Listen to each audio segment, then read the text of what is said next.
ઝાલોદ તાલુકાની તાલુકા પંચાયત મનરેગા શાખાના technical assistant Ashishkumar Vinodbhai Labana ₹20,000ની લાંચ લેતા રંગે હાથ ઝડપાઈ ગયા।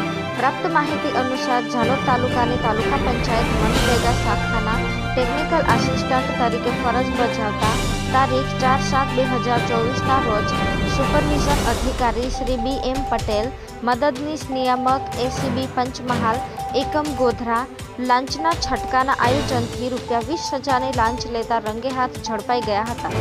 આ કામના ફરિયાદી તથા અન્ય શાહિદોને તેઓની વડીલોપાર્જિત જમીનમાં વશીકરણ ફળવાળી કરવાની હોય આરોપીએ ફરિયાદીની ફાઇલોના એસ્ટિમેટ તૈયાર કરી આગળ પુટઅપ કરવા એસ્ટિમેટ તૈયાર કરવા માટે ફરિયાદી પાસે એક ફાઇલ દીઠ 2,000 લેખે ₹42,000ની માંગણી કરેલી।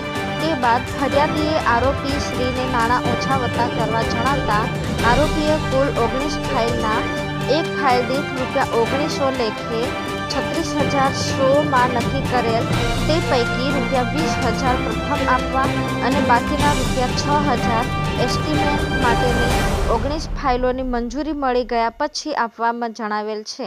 લાંચની રકમ આપવા માંગતા ન હોય જે અંગેની ફરિયાદી આધારે લાંચના છટકાનું આયોજન કરતા ફરિયાદી સાથે હેતુલક્ષી વાતચીત કરી સ્વીકારી પકડાઈ જે આ ગુન્હો કરેલ છે। ટેપિંગ અધિકારી KV Dindor, police sub inspector ACB police station Dahod અને સુપરવિઝન અધિકારી શ્રી B.M. પટેલ, મદદનીશ નિયામક ACB પંચમહાલ એકમ ગોધરા દ્વારા લાંચ છટકું ગોઠવવામાં આવ્યું હતું।